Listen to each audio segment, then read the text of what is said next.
পাইনি ভেবে আমার দুঃখের সীমা রেখা, ভাবতে তবু লাগলো ভালো, একদিন ছিলে তুমি হৃদয় জুড়ে।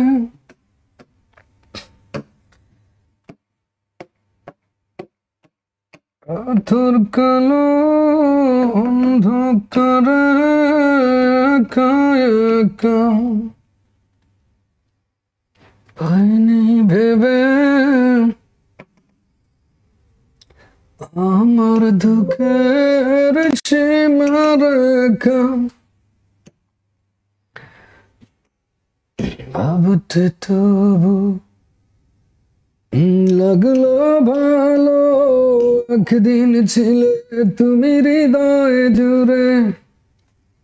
কাল সারা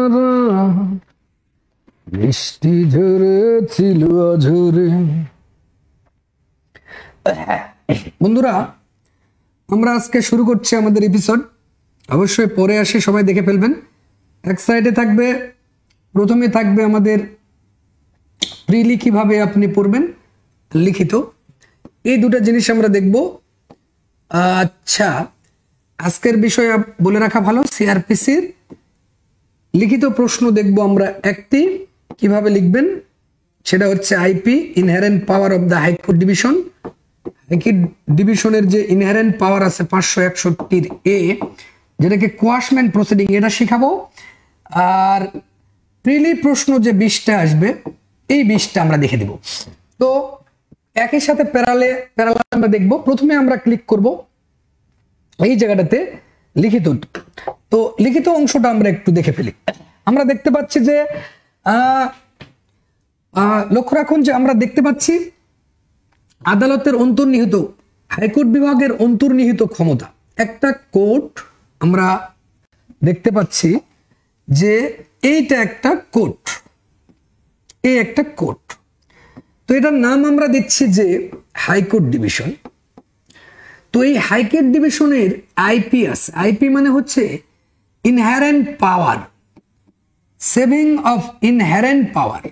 এখন ইনহেরেন্ট পাওয়ার জিনিসটা কি, পাওয়া, সেভিং অফ ইনহেরেন্ট পাওয়ার হচ্ছে সহজাত ক্ষমতা, যেটাকে বলা যাচ্ছে সহজাত ক্ষমতা বলা যাচ্ছে হাইকোর্টের। শুধু হাইকোর্টের এটা আছে, এটাকে অন্তর্নিহিত ক্ষমতাও বলা হচ্ছে। তাহলে এই অন্তর্নিহিত ক্ষমতা থেকে একটা প্রশ্ন কিন্তু 100% আসবে। তাহলে 100% যেহেতু আসবে, আমরা কিভাবে শিখবো জিনিসটাকে? একটা হাইকোর্ট ডিভিশনের ইনহেরেন্ট পাওয়ার শিখতে গেলে যেটা লাগবে আমাদের, প্রথমে সেই সন্তানকে জানতে হবে। বারবার বলে রাখি, সব প্রশ্নের সিনপসিং প্রথম পাওয়ারটা হচ্ছে তার একটা সুন্দর একটা ভূমিকা থাকতে হবে, এই ভূমিকা থাকতে হবে। এরপরে হচ্ছে ইনহেরেন্ট পাওয়ার কি জিনিস, তার একটা পরিচয় দিতে হবে, পরিচয় দিতে হবে। এরপরে হচ্ছে ইনহেরেন্ট পাওয়ারের ক্ষেত্র, কোন কোন ক্ষেত্রে ইনহেরেন্ট পাওয়ার ব্যবহার হয়। আমরা জানি এই আইনের 3টা ক্ষেত্রে এরা ব্যবহার করছে, সন্তানেরা করতেছে, এই 3টা ক্ষেত্রই লিখে আসতেছে, এই জন্য ফেল করতেছে। আরেকটা বিষয় হচ্ছে আইনের বিধান। আমরা কিন্তু জানি যে আইনের বিধান 561 কোথায় আছে, আমরা দেখতেছি যে 561 এতে আছে, ভালো কথা। এরপরে হচ্ছে আমরা কি দিতে পারি, একটা উদাহরণ দিতে পারি, তাও সুন্দর কথা, আমরা জানি সেটা। এখন যেটা ব্যাপার হচ্ছে, একটা সন্তান বুঝতেছে না যে কোন কোন ক্ষেত্রে এটা প্রয়োগ করা যায়, কোন ক্ষেত্রে প্রয়োগ করা যায় না, শুধু এই 3টা চিন্তা করতেছে, পুঁথিগত বিদ্যা, এই জন্য ফেল করতেছে। অসংখ্য তথ্য যে সে জানে না জিরো আইনে, এইটা কিন্তু বুঝতেছে। এরপরে হচ্ছে সেইগুলো আমরা কোথায় পেয়েছি, বিখ্যাত মামলার আলোকে পেয়েছি। সো ওই মামলাগুলোকে এখান থেকে চিন্তা করতে হবে আমাদের। নট অনলি দ্যাট, শেষে একটা উপসংহার বা সমাপনী বক্তব্য আমাদের দিতে হবে। আরেকটা বিষয় লক্ষ্য রাখতে হবে, এখান থেকে তাহলে বড় প্রশ্নের সিস্টেমটা, বিগ কোশ্চেন, বড় কোশ্চেন এই স্টাইলে লিখতে হবে। এবার এখান থেকে আরেকটা প্রশ্ন আসতে পারে, কোয়াশমেন্ট। সবসময় তো বড় প্রশ্ন 1 নাম্বার প্রশ্ন দেখলাম, 2 নাম্বার প্রশ্ন কি, প্রবলেমেটিক কোশ্চেন সেখান থেকে। আর 3 নাম্বার মানে কি, অবশ্যই সেটার একটা মুসাবিদা বা ড্রাফটিং, কিভাবে একটা কোয়াশমেন্ট চাওয়া হবে 561 এ অনুযায়ী হাইকোর্ট ডিভিশনে কোয়াশমেন্ট প্রসিডিং। সো এইটা যে জিনিসটা আমরা শিখবো, তিনটা জিনিস শিখবো। বড় প্রশ্নর ফিগার আমরা দেখেছি এইরকম, এরপরে প্রবলেমেটিক কেমন আসবে সেটাও দেখবো, কেস ল এবং মুসাবিদা কিভাবে হাইকোর্ট ডিভিশনে আপনি কোয়াশমেন্ট চাবেন সেটাও দেখবো। তো আসুন আমরা পরীক্ষায় যদি আসে এমসিকিউ কি করতে পারি। এমসিকিউ আসলে আমরা কিন্তু উত্তর দেখাতে পারবো যে ইনহেরেন্ট পাওয়ার কোথায় আছে, সেটা কিন্তু আমরা দেখাতে পাচ্ছি। দেখেন ইনহেরেন্ট পাওয়ার আছে 561, কটা ক্ষেত্র, তিনটা দেখাতে পাচ্ছেন। কোন কোর্টের এই ক্ষমতা, হাইকোর্টে দেখাতে পাচ্ছেন। এমসিকিউ কিন্তু সহজ। এখন রিটেনে যে খেলাটা ঘটে গেছে এইটা আমরা একটু দেখতে চাই। আমরা জানি যে রিটেন মানুষটা কোথায় দুর্বল, আমরা ওগুলো সব পারলাম, আমরা কিন্তু সব পারলাম। মূলত আমরা যেটা বুঝাতে চাচ্ছি, একটা সন্তানকে যখন বলা হবে এখানে প্রিলি কি কোশ্চিন আসবে, প্রিলি সর্বোচ্চ কোশ্চিন আসতে পারে যে এই যে আইপিটা এটি কোন কোর্টের, তাহলে এইচসিডি হাইকোর্টের। যদি বলা হয় ক্ষেত্র কতটি, যদি বলা হয় ওই ধারাতে ক্ষেত্র কতটি দেয়া আছে, আপনি উত্তর করলেন 3টি। যদি জটিল আসে কোনটি ক্ষেত্র নয় আসে, তখন কিন্তু আপনি একটু ভেজালে পড়ে যেতে পারেন। তো তখন আপনি কি করবেন, আকানা শব্দটা মনে রাখবেন। আতে কি আদেশ কার্যকর করা, তাহলে যে কোনো আদেশ আপনি কার্যকর করতেছেন, যে কোনো আদেশ হাইকোর্ট কার্যকর করতেছে। আর কাতে কি কার্যক্রমের অপব্যবহার রোধ। ধরো নিম্ন আদালতে যে অপব্যবহার করতেছে, আইনের অপব্যাখ্যা দিচ্ছে, এই অপব্যবহারটা রোধ করতে, এটাও কিন্তু চিনতে পারছেন আপনি। দেখেন, আর নেতে হচ্ছে নেই বিচার প্রতিষ্ঠা করা, এটাও কিন্তু আপনি পাচ্ছেন। তাহলে যদি হয় নেই বিচার প্রতিষ্ঠা করা, তো এই তিনটা ক্ষেত্রে যদি পরীক্ষায় আসে কোনটি হাইকোর্ট বিভাগের ইনহেরেন্ট পাওয়ার ক্ষমতা নয়, তাহলে এই তিনটা জানলে আ কানা মানে কি একজন কানা মানুষ, এই মানুষটা কানা, তাহলে কিন্তু আপনি পেলেন, ধরে নিলাম প্রিলি পেলেন। এরপর আর কি পাবেন, ধরেন এইটাতে আর কি সর্বোচ্চ হতে পারে, আপনার বলবে কোন ধারাতে আছে, সেটাও আমি ধরে নিলাম যে আপনি পেলেন যে 561 এ। এতটুকু পড়লেই কিন্তু একটা প্রিলি ছেলেরা এমসিকিউ কিন্তু পাস করবে, এখান থেকে এর বাইরে কোশ্চেন আসবে না। কিন্তু মূল কথা হচ্ছে যখন সন্তানটা রিটেন পাচ্ছে বিগ কোশ্চেন, তখন সবই এগুলাই তো লিখতে হবে, ওকে ফাইন। কিন্তু মূল কথা হচ্ছে কখন সেটা প্রয়োগ করা যাবে না, কখন যাবে, বা কখন সেই ক্ষমতা প্রয়োগ করা যাবে, কখন যাবে না, এই কথাটা মানুষ বুঝতেছে না এবং প্রবলেমেটিক কোশ্চেন গুলো বুঝতেছে না। আসুন তাহলে আমরা বিখ্যাত মামলার আলোকে জিনিসটাকে শিখে ফেলি। একটা সন্তান যতটা এখানে শক্তিশালী, তারাই শুধু নম্বর বেশি পাবে। তাহলে আমরা ইনহেরেন্ট পাওয়ার সম্পর্কে বিখ্যাত মামলার আলোকের এই জিনিসটা শিখে ফেলি। 1 নম্বর কেসে আমরা একটু চলে আসি, কি বলা হচ্ছে আমরা একটু দেখে আসি। দেখা যাচ্ছে মোহাম্মদ সলিমুল্লাহ খান বনাম রাষ্ট্র কেসে, সবাই একটু লেখেন, সলিমুল্লাহ বাংলা একাডেমি পুরস্কার পাইছে। তো এই যে মোহাম্মদ সলিমুল্লাহ, এই কথাটা যদি একটা সন্তান লিখতে পারে, মোহাম্মদ সলিমুল্লাহ খান বনাম, এই জায়গাগুলোতেই শুধু নম্বর বেশি হবে।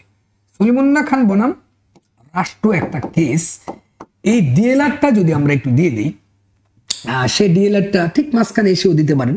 ডিএলআরটা বলতেছে 15 ডিএলআর সুপ্রিম কোর্ট 105, এই যে 15 ডিএলআর আপনি দিবেন, ঢাকা ল রিপোর্ট সুপ্রিম কোর্টের একটা জাজমেন্ট আমরা দেখেছি, পাতা 150 150 নম্বর পাতাতে মহামান্য আদালত বলতেছেন যে যেখানে সুনির্দিষ্ট বা এক্সপ্রেস বা সুনির্দিষ্ট নীতি আছে, বিধান, একদম সুনির্দিষ্ট আইনের বিধান আছে, সেখানে কিন্তু এই ক্ষমতা প্রয়োগ করা যাবে না। সুনির্দিষ্ট আইনের বিধান যেখানে আছে সেখানে কিন্তু আইপি প্রয়োগ করা যাবে না। লক্ষ্য রাখেন, মজাটা দেখেন। 2 নম্বর কেসে বলতেছে, আমরা দেখেছি যে 5টা কারণে এরা বলতেছে যে আব্দুল কাদের চৌধুরী বনাম রাষ্ট্র, এটা একটু মনোযোগ দিয়ে শিখা লাগবে। আব্দুল কাদের বনাম রাষ্ট্র, এটা একটু যেহেতু খুব ইম্পর্টেন্ট কেস, এটা কিছুই না লিখতে পারলে এটা ভালো করে লিখবেন, এই কেসটা মনোযোগ দিয়ে লিখবেন। এই কেসটা রিসেন্ট আসছে, আমরা দেখেছি আব্দুল কাদের চৌধুরী, সুন্দর করে আপনারা লেখেন, খাতায় তোলেন, আব্দুল কাদের চৌধুরী তুলে ফেলবেন, তখন বুঝবেন যে আপনি জিরো, আইনে যে আপনি শিশু বুঝতে পারবেন। আলোচনা শেষ হোক। বনাম রাষ্ট্র কেস, এই কেসে বলছে 5টা কথা বলছে, আমরা দেখেছি এই কেসে 28 ডিএলআর এডি 38, 28 ডিএলআর অ্যাপিলেট ডিভিশন 38 নম্বর পাতাতে মহামান্য আদালত বলতেছে যে একটা হাইকোর্ট ক্ষমতা প্রয়োগ করতেছে কখন। আমরা জানি এই হাইকোর্ট ডিভিশন ধরেন এখানে একটা মামলা শুরু হয়েছে, শেষ হবে ধরেন এখানে, তাহলে আমরা কিন্তু এখান থেকে শুরু করে অতীত, এটা যদি অতীত তার মানে এটা যদি বর্তমান ধরি, এরপরে কিন্তু আছে ভবিষ্যৎ, তার মানে এটাকে যদি আমরা বর্তমান ধরি, খেয়াল করো এই জিনিসটা কি, আর এইদিকে তাহলে অবশ্যই এগুলা অতীত। একটা বিচারকের অতীত জানা কিন্তু সহজ, বর্তমান জানা সহজ, কিন্তু ভবিষ্যতে কি সমস্যা অ্যারাইজ করবে এটা কিন্তু জানা সম্ভব না। এই সমস্যা দূর করার জন্যই কিন্তু ইনহেরেন্ট পাওয়ার যোগ করা হয়েছে, কোর্টকে দেওয়া হয়েছে। লক্ষ্য রাখেন, আমরা দেখতে পাচ্ছি এই কেসে বলছে পাঁচটা ক্ষেত্রে ইনহেরেন্ট পাওয়ার প্রয়োগ। তাহলে আপনি যে পড়লেন 561 এ, সেখানে যে তিনটা ক্ষেত্র দেখলেন, তাহলে কি মিললো? আপনি কেন ফেল করছেন? প্রথম ক্ষেত্র হচ্ছে অসঙ্গত। দেখা যাচ্ছে যখন একটা রায়ে অসঙ্গত কেউ রায় দিচ্ছে, আইনের ব্যাখ্যা করতেছে, তখন এই ক্ষমতাটা প্রয়োগ করা যাচ্ছে। দ্বিতীয় নম্বর বলছে এরা অপব্যবহার যদি, তার মানে এই অপব্যবহার কিন্তু সেখানে আবার আছে, খেয়াল করেন, এই যে অপব্যবহার যদি নিম্ন আদালতগুলো করে তখন এটা প্রয়োগ করতেছে। নেক্সট যে কেসে আইনগত বাধা, দেখা যাচ্ছে অনেক সময় আইনে নাই, আইনগত যদি বাধা থাকে তখন কিন্তু এটা প্রয়োগ করা যাচ্ছে না। এরপরে 4 বলতেছে এরা যে অপরাধ যদি না ঘটে তখন কিন্তু এটা প্রয়োগ করে কোয়াশমেন্ট চাওয়া যাবে। অপরাধ না ঘটলে, অপরাধই ঘটেনি কিন্তু আপনাকে চার্জশিট দিয়ে ফাঁসি দিয়ে দিচ্ছেন, তাহলে কেমন হবে না। 5 কি বলতেছে যে অপরাধ প্রমাণে ব্যর্থ, তখন কিন্তু কোয়াশমেন্ট দেওয়া যাবে। চার্জশিটে দেখা যাচ্ছে অপরাধ প্রমাণে কিন্তু ব্যর্থ হয়েছে, তখন কিন্তু কোয়াশমেন্ট চাওয়া যাবে, প্রমাণে যদি ব্যর্থ হয়। তো এই 5টা ক্ষেত্রে কিন্তু হাইকোর্ট ডিভিশন তার ইনহেরেন্ট পাওয়ার অ্যাপ্লাই করতেছে। মহামান্য আব্দুল কাদের চৌধুরী বনাম রাষ্ট্র কেস থেকে আমরা সেটা দেখতে পাই। তো মূল কথা হচ্ছে, একটা সন্তান যখন এভাবে লিখতে পারবে যে এই বিখ্যাত মামলায় বাংলাদেশের অ্যাপিল বিভাগ তার বক্তব্য পেশ করতে বলেন যে অসঙ্গত রায় যখন দিচ্ছে, দ্যাট ইজ নট সঙ্গত নেই, মানে তখন কিন্তু ইনহেরেন্ট পাওয়ার বা আদালতের সহজাত ক্ষমতা প্রয়োগ করার সুযোগ আছে। তখন কোয়াশমেন্ট, আমরা জানি এই আইনে কোয়াশমেন্ট শব্দটা কোর্টে ব্যবহার হয়, কিন্তু কোয়াশমেন্ট মানে কি? কোয়াশমেন্ট মানে বাতিল করা, কোয়াশমেন্ট মানে বাতিল। তো কোয়াশ তার মানে কি? বাতিল। নিম্ন আদালতগুলো যদি উল্টাপাল্টা করে, আইনের ইরোনিয়াস ডিসিশন দেয়, অসঙ্গত দেয়, তখন কোয়াশমেন্ট হাইকোর্টে আবেদন করে সেটা কোয়াশমেন্ট বাতিল চাওয়া হয় 561 কতে বা এতে। তো বুঝতে পারছেন যে মজাটা কোথায়, একটু লক্ষ্য রাখেন। আমরা যদি 3 নম্বর কেসের দিকে তাকাই, খেয়াল করেন কি বলতেছে। এই 3 নম্বর আব্দুল জলিল বনাম রাষ্ট্র কেসে বলতেছে যে মজাটা দেখেন, কি মজাটা দেখেন। এই আব্দুল জলিল, তখন বুঝতে পারবেন আইনটা যে কি বলতেছে। এই আব্দুল জলিল বনাম রাষ্ট্র কেসে কি ঘটেছিল সেদিন, ঘটনাটা কি ছিল? এই কেসে আমরা দেখেছি ডিএলআর হচ্ছে 15 ডিএলআর 70 নম্বর পাতা, 15 ডিএলআর 70 নম্বর পাতা খুলে আমরা দেখেছিলাম সেদিন। আসলে এই কোর্টে আমরা একটা ঘটনা দেখেছিলাম, মজাটা দেখেন কিভাবে পরীক্ষায় লিখবেন। আমরা ঘটনা দেখেছিলাম যে এ বির বিরুদ্ধে একটা মামলা করছে। ধরেন এ এই এখানে দেখতেছে যে আব্দুল জলিল রাষ্ট্রবাদী, আব্দুল জলিল আসামি। আমরা দেখতে পাচ্ছি যে প্রথমে একটা চার্জ গঠন করছিল 420-এ, আব্দুল জলিলের বিরুদ্ধে প্রথমে একটা অভিযোগ গঠন করছিল বা চার্জ গঠন করছিল 420-এ, 420 প্রতারণার মামলায়, পেনাল কোডের 420 মানে 420-এ করছিল। পরে আমরা দেখলাম যে এটাকে আউট করে দিয়ে পরবর্তী 468-তে আমরা দেখেছি জালিয়াতির মামলা করলেন, নতুন চার্জ, নতুন অভিযোগ করলেন, নতুন চার্জ গঠন করল। তখন আমরা দেখতেছি যে আব্দুল জলিলের বিরুদ্ধে যে নতুন একটা চার্জ গঠন করতেছে, প্রথমে যে 420-এর আন্ডারে করছিল, পরে সেটা 468-তে করতেছে। তো সেক্ষেত্রে নতুন চার্জ যে গঠন করতে হবে, কারণ এখানে তার আইনের বিধান এখানে প্রমাণিত হয়নি যে সে প্রতারণা করছে, তখন নতুন চার্জ জালিয়াতি করছে, কোয়াশমেন্ট চাই, নতুন চার্জের ক্ষেত্রে কিন্তু ইনহেরেন্ট পাওয়ার প্রয়োগ করতে কোর্ট পারতেছে। তখন বিচার্য বিষয় ছিল যে এ কি নতুন চার্জ গঠন করতে পারবে কিনা। সিদ্ধান্ত হয়েছিল যে এটা অবশ্যই পারবে। সিদ্ধান্তের কারণ হিসাবে দেখাইছিল যে অভিযোগ কিন্তু আমরা দেখেছি আইনের বিধানে নতুন চার্জ পরিবর্তন কিন্তু না। আমরা জানি সংশোধন টংশোধন ভিন্ন জিনিস, পরিবর্তন ভিন্ন জিনিস, এগুলো আইনের বিধান তো আছে। কোথায় একটু মনে করেন 227 চার্জ সংশোধন আছে, কিন্তু এটা তো সংশোধন না, জাস্ট এটা আউট করে দিয়ে নতুন ভাবে আবার চার্জ, নতুন একদম নিউ। তখন কিন্তু এটার সুযোগ কোয়াশমেন্ট চাওয়া যায়, তার বাতিল চাওয়া গেছিল। কারণটা কি, কোয়াশমেন্ট কেন চাওয়া হয়েছিল একটু নিজের বিবেককে প্রশ্ন করেন, যদি না বোঝেন আমাদেরকে নক করতে পারবেন, কল করে বুঝতে পারবেন। এবার 4-এ চলে যাই আমরা। অপরাধ সংগঠন না যদি হয়, ধরে আবু তায়েব মোহাম্মদ মাসুদ, একটু খেয়াল করেন, এই যে আবু তায়েব মোহাম্মদ মাসুদ কেসে আমরা কি দেখলাম একটু খেয়াল করেন। এই কেসে আসামি কিন্তু বনাম তো আমরা জানি যে রাষ্ট্রবাদী, রাষ্ট্র ক্রিমিনাল কেসে বাদী হয়ে যায়। 27-93 পাতা খুললাম যখন, তখন আমরা একটা জিনিস পেলাম। 27-93 পাতা যখন আমরা খুললাম, তখন এখানে একটা জিনিস পেলাম। কি পেলাম, যে এখানে যখন চার্জ আনছিল রাষ্ট্রবাদী হয়ে, আমরা এখানে ঘটনাটা দেখেছিলাম যে এখানে অপরাধ হয়নি, অপরাধ কিন্তু এ করেইনি, অপরাধ করেনি। কে করেনি? অথচ চার্জশিটে তার নাম দিছে। আমরা দেখতে পাই অপরাধের দেখা যাচ্ছে যে ফাইনাল রিপোর্টেও তার নাম নাই, চার্জশিটেও তার নাম নাই। তাহলে অপরাধ যে লোকটা করলো না, এই জন্য এর পক্ষে হাইকোর্টে এর যে বিচার হচ্ছিল সেটার কোয়াশমেন্ট হাইকোর্টে ইনহেরেন্ট পাওয়ার প্রয়োগ করে তাকে ছেড়ে দেওয়া হয়েছিল।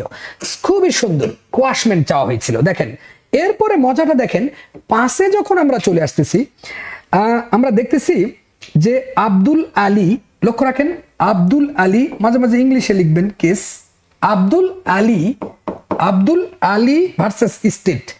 তো এই কেসে যখন আমরা তাকালাম রাষ্ট্র কেসে, তখন 30 DLR সুপ্রিম কোর্ট 58, সবাই আপনি লেখেন 30 DLR সুপ্রিম কোর্ট 58 নম্বর পাতা খুলে যখন আমরা দেখলাম, তখন দেখলাম যে এই কেসে পুলিশ রিপোর্টে, যখন পুলিশ রিপোর্ট দেয়া হলো, তখন এই যে আব্দুল আলী, এই পুলিশ রিপোর্টে তার যে অপরাধের কোনো নিমাসীমা বা কিছু খুঁজে পাওয়া গেল না।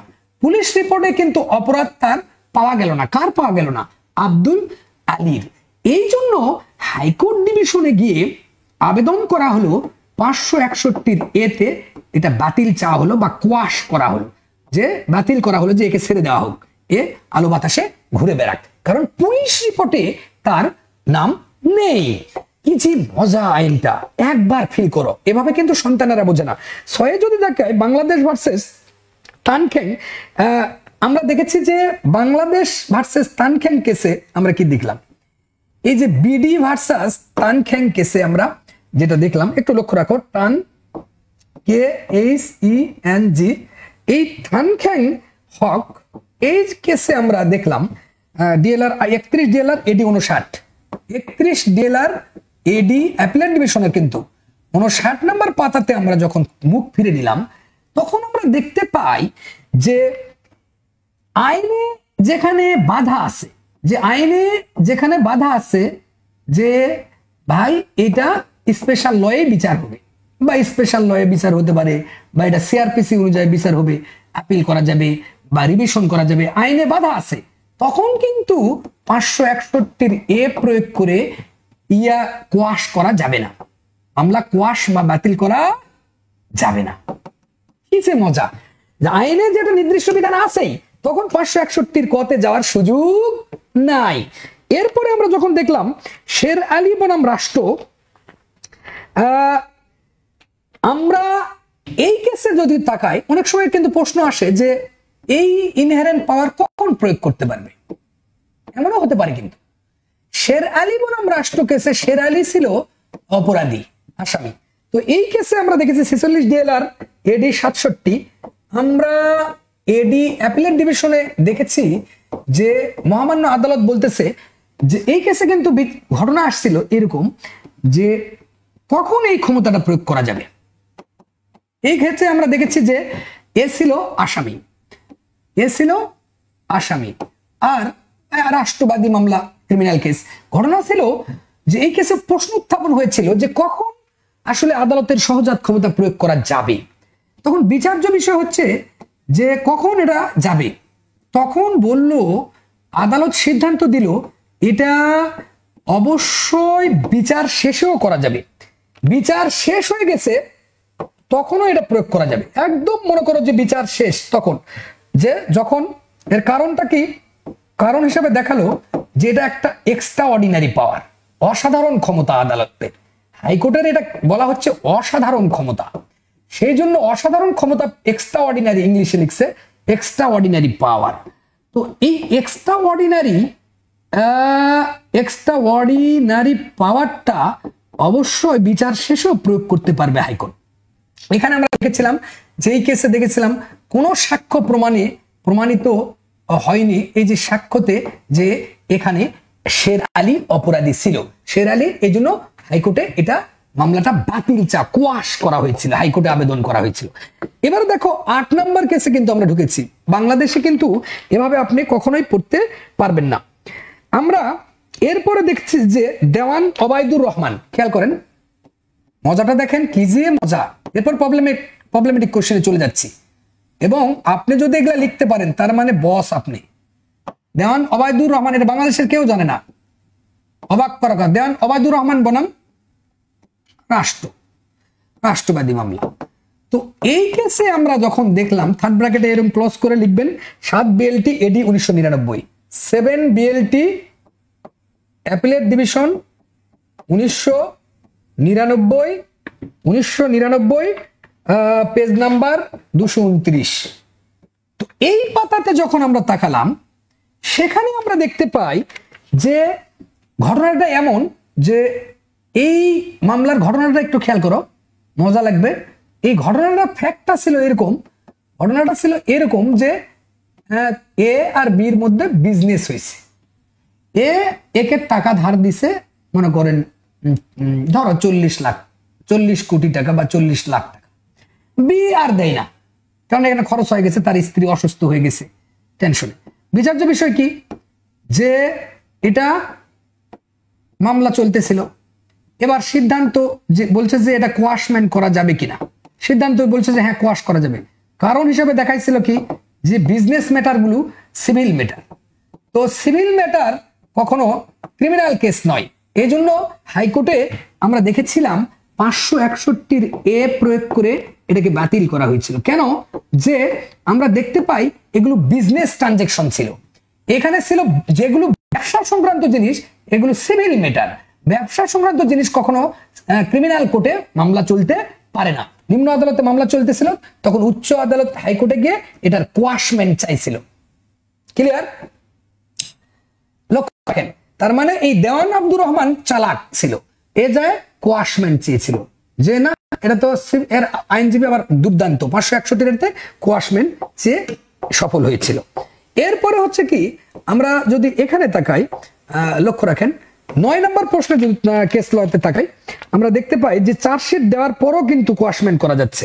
এন মাহমুদ কেসে সবাই লেখেন, আমরা দেখেছি যে N Mahmud versus N Ahmed versus M Ahmed, এভাবেই লিখবেন, ইংলিশে 2-1টা লিখবেন কেস। তো এই কেসে আমরা 56 ডিএলআরটা এভাবে দিয়ে দিবেন, সাল দিবেন এডি 1984, এডি 1984, পেজ নাম্বার হচ্ছে 24। পেজ নাম্বার 24-এ আমরা তাকায় দেখছিলাম যে এই কেসে বলছিল, এই কেসে মহামান্য আদালত বলছে চার্জশিট দেওয়ার পরও একটা, এখানে আমরা দেখতেছি এন মাহমুদ হচ্ছে কি আসামি এবাদি, তো চার্জশিট দেওয়ার পরও কিন্তু কোয়াশমেন্টের আবেদন করা যাবে। চার্জশিট ধরো অলরেডি দেওয়া হয়ে গেছে, দেওয়ার পরও বিচার শেষেও কোয়াশমেন্টের আবেদন করা যাবে।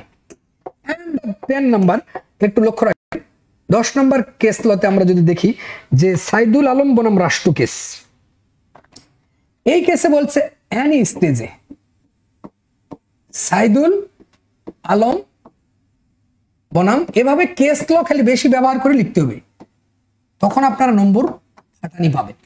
এই কেসটা ছিল 64 ডিএলআর 2012, 64 ডিএলআর ঢাকা ল রিপোর্ট 2012, পেজ নাম্বার কত জানো? পেজ নাম্বার আমরা দেখতে পাচ্ছি 149।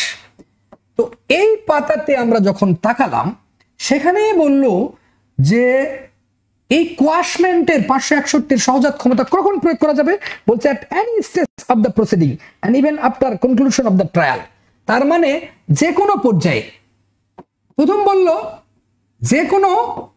যে কোনো স্টেজ মানে কি যে কোনো ধাপে বা পর্যায়ে, যে কোনো পর্যায়ে একটা বলল, দ্বিতীয় বলল ইভেন আফটার, বিচারের শেষে, দুটা কথা বলল, বিচারের শেষে এই শক্তিটা প্রয়োগ করে হাইকোর্টে গিয়ে কোয়াশমেন্ট চাওয়া যাবে 561 এতে। তাহলে আমরা কিন্তু মোটামুটি এরকম 10টা করে কেস ল লিখবো। এবার লক্ষ্য রাখেন, তাহলে বড় কোশ্চেনের খেলা কিন্তু শেষ।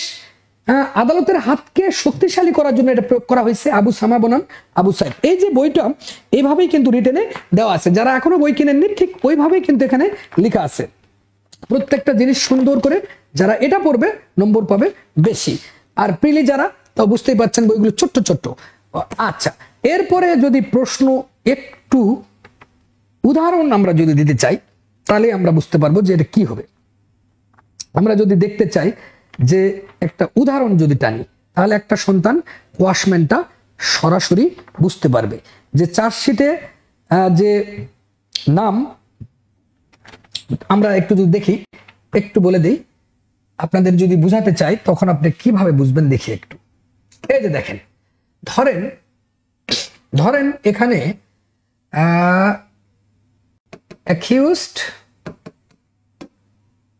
and state যদি চিন্তা করি তো এটা আছে কিনা আমরা একটু দেখি। ধরেন একটা মামলা চলতেছে, রাষ্ট্রবাদী মামলা মনে করেন, আপনাদের একটু বুঝাই তাহলে বুঝতে পারবেন মজাটা কোথায় লাগবে। ধরেন এখান থেকে প্রবলেমেটিক কোশ্চেন যদি আসে, প্রবলেমেটিক মানে তো আমরা তো জানি সমস্যামূলক প্রশ্ন, তো এই প্রবলেমেটিক কোশ্চেন কেমন আসবে সেটা আমরা দেখি।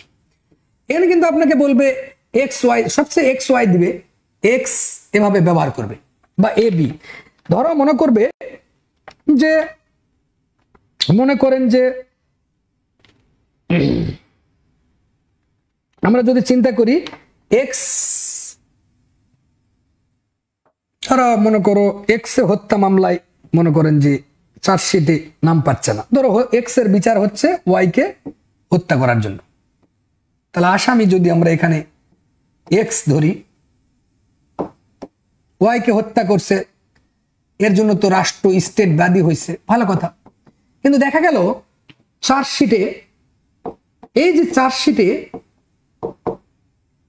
নাম নাই, কার নাম নাই? এক্স এর নাম নাই। চার্জশিটে আমরা কি পাইনি? নাম কিন্তু পাইনি। তাহলে কিন্তু এই আবেদনটা করা যাবে 561 কতে। তাহলে আপনি এই ধরনের ঘটনা বললে আপনি জাস্ট খালি কি লিখবেন? ঘটনা এখানে দেখে দিবেন, ঘটনা তো ওখান থেকে লিখলেন। বিচার্য বিষয় কি হবে? যে এটা বিচার্য বিষয় কি হবে একটু ভাবো তো বাবা, যে এটা কোয়াশমেন্ট চাওয়া যাবে কিনা 561 কতে। সে কিন্তু কি হ্যাঁ অবশ্যই যাবে। কেন যাবে? কারণ চার্জশিটে তো নাম ছিল না তার। কারণটা কি? যে আমরা দেখেছি যে যেখানে আইনের বিধান নাই তখন ওখানে যেতে হবে, যুক্তিটা দেখাবেন। কারণ মানে ধারাটা খালি ব্যাখ্যা করবেন, 561 কটা খালি ব্যাখ্যা করবেন, কোন কোন ক্ষেত্রে কি হচ্ছে। এরপর বিখ্যাত একটা মামলা দিয়ে এটা ক্লোজ করবেন। 5টা জিনিস থাকবে। এই ধরনের খেলা কোন কেসে হয়েছে? লিটন বনাম রাষ্ট্র কেসে। তাহলে এই কেসটা কি? এই ধরনের একই খেলা কোথায় করছে? আমরা দেখেছি লিটন বনাম রাষ্ট্র কেসে। তো এই লিটনের জীবনেও সেটাই ঘটছিল। এই লিটন বনাম রাষ্ট্র কেসে দেখা গেছে যে হত্যার দায়ে তার 4 জানা হয়েছে। লিটন বনাম রাষ্ট্র কেসে 48 ডিএলআর 102 নম্বর পাতা খুলে দেখবেন, 48 ডিএলআর 102 নম্বর পাতা, এর জীবনেও সেটাই ঘটছে। আমরা দেখতে পাই যে তার হত্যার মামলা, কিন্তু চার্জশিটে তার নাম খুঁজে পাওয়া যাচ্ছে না। তখন কিন্তু হাইকোর্ট ডিভিশনে গিয়ে আমরা কোয়াশমেন্টের আবেদন করতে পারি। হাইকোর্ট সেটা প্রয়োগ করে তাকে ছেড়ে দিবে। কত আন্ডারে? 561 এর আন্ডারে। কি যে মজা রে ভাই, কি যে মজা। প্রবলেমেটিক কোশ্চেন আসলে এরকম সুন্দর করে প্রুফ করতে হবে, সুন্দর করে। যদি না করেন তাহলে কিন্তু শেষ, তাহলে কিন্তু শেষ। এবার আমরা একটু অন্য একটা, যে এই ক্ষেত্রে তাহলে কোয়াশমেন্ট কিন্তু করা যাচ্ছে, কোয়াশমেন্ট কিন্তু চাওয়া যাচ্ছে, খেয়াল করেন। এখন যদি আমরা এমনটা চিন্তা করি, দেখো বাবা, এমনটা চিন্তা করি যে কোয়াশমেন্ট কেমনে চাচ্ছে একটা মানুষ। ধরো আমরা যদি এরকম চিন্তা করি, একটু দেখো মজা লাগবে। আমরা যখন এই যে বিজনেস ডিল গুলা দেখতেছি আমাদের সমাজে, পুরো সমাজ ব্যবস্থায় যখন আমরা বিজনেস ডিল গুলো দেখতেছি, ধরো এর সাথে এর বিজনেস আছে, আমি ধরে নিলাম। দেখো বাবা মজাটা কত, দেখো আইন এত সুন্দর যে, একটু লক্ষ্য রাখো বাবা, ধরো এই দুইজন একটা বিজনেস ডিল করতেছে, লক্ষ্য রাখো। আমরা এর নাম দিয়েছি, মনে করো এ দিলাম, এর নাম দিলাম বি। লক্ষ্য রাখো এই দুইজনের মধ্যে বিজনেস ডিল হচ্ছে, হ্যান্ডশেকও করতেছে। ধরো এখানে 40 লাখ টাকা মনে করেন এ বি থেকে নিছে। এখন বি হচ্ছে একটু ধূর্ত প্রকৃতির, সে টাকা আর দেয় না, এই টাকাটা আর দেয় না। এখন মামলা তো হয়ে গেছে, কোথায় হয়েছে? মামলা হয়ে গেছে, ধরো যেহেতু 40 লাখ টাকার মামলা হয়েছে, মনে করেন যে নিম্ন আদালত গুলোতে ক্রিমিনাল মামলা করছে, মানে কি ওটা, ক্রিমিনাল কোর্টে মানে ফৌজদারি মামলা করছে। খেয়াল করো মজাটা, দেখো বাবা, ফৌজদারি মামলা করছে। এখন ফৌজদারি মামলা করছে, ভালো কথা। এখন যে এর ফৌজদারি মামলা করছে, অন্য একজন সেটা চাচ্ছে যে সেটা কোয়াশ করবে বা বাতিল করতে চায়। তো বাতিলের আবেদন কোথায় করতেছে? হাইকোর্টে করতেছে। এই যে হাইকোর্টে কোন আন্ডারে করতেছে? 561 এর আন্ডারে করতেছে। কেন করতেছে? কোয়াশমেন্ট যুক্তি আমরা যখন দেখলাম যে ঘটনাটা আমরা পেলাম, ঠিক আপনারা করবেন কি, ঘটনাটা এখানে লিখে দিবেন, ওখান থেকে প্রশ্নে থাকবে। এবার বিচার্য বিষয় কি, যে এটা কোয়াশমেন্টের জন্য আবেদন করা যাবে কিনা, কোয়াশ হবে কিনা, যাবে কিনা। এরপরে হচ্ছে কি সিদ্ধান্ত কি, অবশ্যই যাবে। কেন যাবে? তার যুক্তি হচ্ছে যে কারণ হিসাবে দেখাবেন। কারণ মানে এখানে কি দেখাবেন? ওই যে ধারাটায় আপনি টেনে আনবেন। দেখেন কি মজা, 561 কটাকে টেনে আনে বলবেন যে আকানা, এই যুক্তিটা দেখাবেন যে আদেশ কার্যক্রম রোধ নেই বিচার প্রতিষ্ঠান, নিম্ন আদালত গুলো ভুল করতেছে। এবার আপনি কিন্তু একটা বিখ্যাত কেস ল দিয়ে প্রুফ করবেন। 5টা জিনিস আপনাকে চিন্তা করতে হবে। ভবিষ্যিকামা, এখন কোন কেসে আসলে এরকমই হয়েছিল, এটা এখন আমরা দেখি সাইদুল আলম বনাম রাষ্ট্র কেসে এই একই খেলা ঘটছিল। সেখানে আমরা দেখেছি যে এই সাইদুল আলম কেসে আমরা যেটা দেখলাম, সেখানে কিন্তু একটা বিজনেস ডিল ছিল, যে এরা বলছে যে আসলে এটা কোয়াশ হবে। কারণ এই সাইদুল আলম বনাম রাষ্ট্র কেস আমাদের শিক্ষা দিল এটা, যে 64 ডিএলআর 146 আমরা দেখতে পাই, 64 ডিএলআর 46 নাম্বার পাতায় আমরা দেখতে পাই, এই কেসে বলা হয়েছিল যে এইটা যেহেতু ফৌজদারি মামলা না, কারণ এটা তো টাকা নিয়েছে, টাকার জিনিসগুলো এগুলো হচ্ছে দেওয়ানি প্রকৃতির মামলা। তো দেওয়ানি মামলা এখানে কখনোই ক্রিমিনাল কেস নয়, এজন্য এটা কোয়াশ হবে, বাতিল হবে, এটা এখানে চলতে পারে না। এভাবে কিন্তু একটা সন্তান আইনটা পড়ছে না, যার ফলশ্রুতিতে সবাই কিন্তু ফেল করছে, আইনটাকে বোঝেই না যে এটা দেওয়ানি প্রকৃতির মামলা। এই জন্য হাইকোর্টে 561 কতে গিয়ে কোয়াশ বাতিল চাওয়া যায়, এই বিবেক বুদ্ধি মানুষের নাই, এ কারণে তারা কিন্তু ফেল করছে। একটু লক্ষ্য রাখুন, আমরা দেখতে পাচ্ছি যে পরবর্তী একটা কেসে আমরা দেখতে পাই, আমরা এটার থেকে যদি সরে যাই একটু, এটা না বুঝলে আমাদের অবশ্যই ফোনে জানাবেন যে আমি বুঝি না। আইনের জাদুকর আমরা, তো এই জাদুকরটাকে বিশ্বাস করার চেষ্টা করেন। জাদুকরি খেলা যদি না বোঝেন তাহলে হবে না, তাহলে আপনি শেষ। আমরা জানি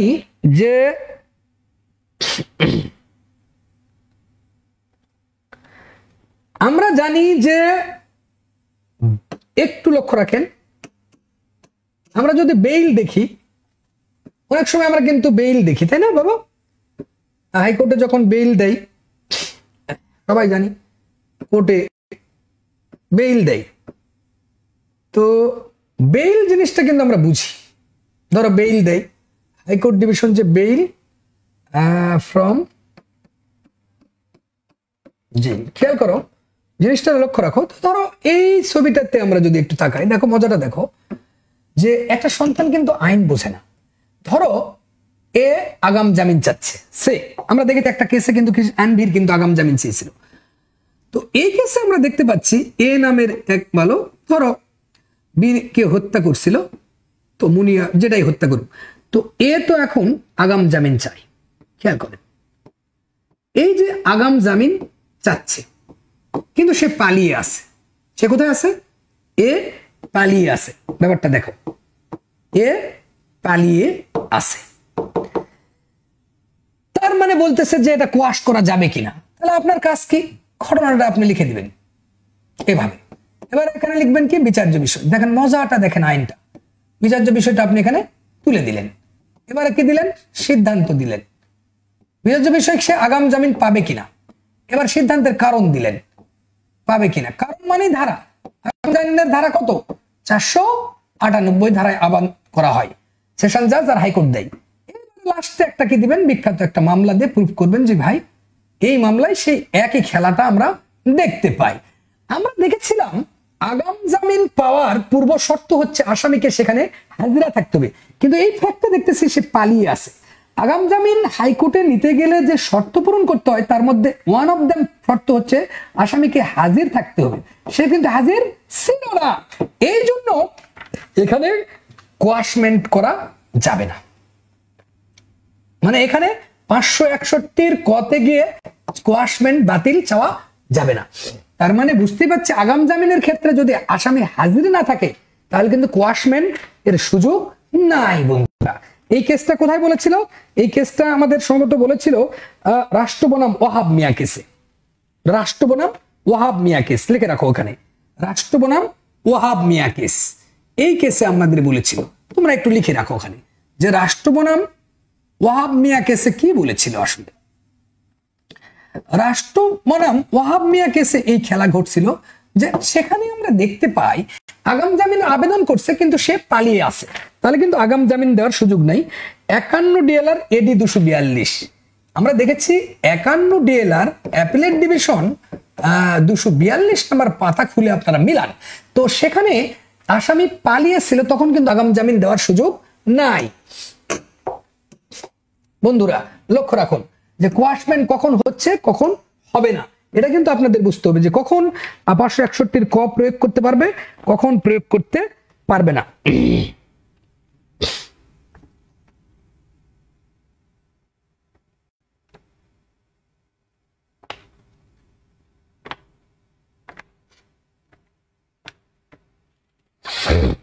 এরপরে আমরা একটু দেখব আর্মস অ্যাক্টে একজন অ্যারেস্ট হয়েছিল। দেখেন যে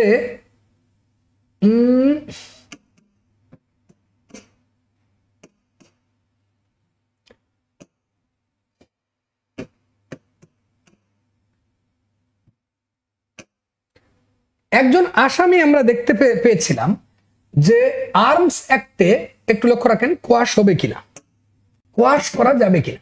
ধরো এই মেয়েটা আমরা দেখতে পাচ্ছি, প্রবলেমেটিক কোশ্চেন আপনাদের বোঝাচ্ছি, এই মেয়েটা অস্ত্র আইনে, এর নাম এ, বিকে খুন করার জন্য অস্ত্র আইনে একে মামলা হয়ে যায়।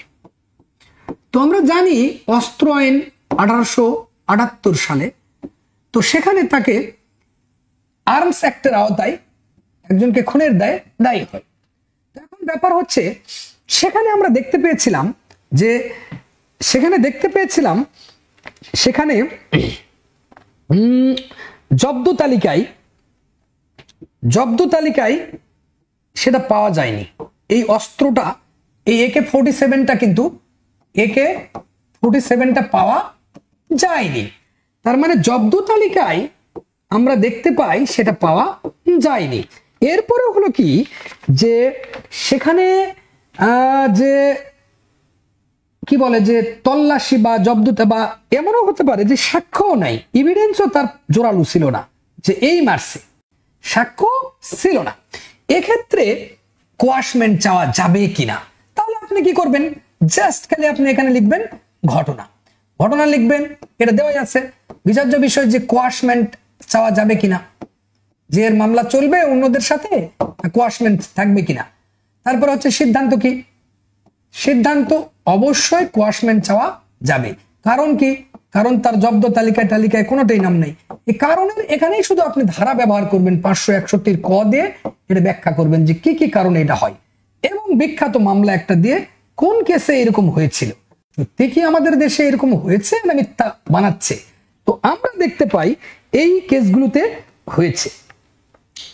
তো ব্যাপারটা মনে হয় বুঝতে পেরেছেন বা বোঝেননি, একটু খেয়াল করেন যে ব্যাপারটা কতটা শক্তিশালী, কতটা সুন্দর হতে পারে আইনটা, কখন কোয়াশমেন্ট করতে পারবে, কখন কোয়াশমেন্ট করতে পারবে না, এই ব্যাপারগুলো কিন্তু একটা মানুষ বোঝে না। এই ব্যাপারগুলো কিন্তু বাংলাদেশের ভূখণ্ডে আমরা দেখতে পাচ্ছি কোনো সন্তানই কিন্তু এভাবে লিখতে পারে না। এই জন্য তারা রিটেনেটা ধরা খায়।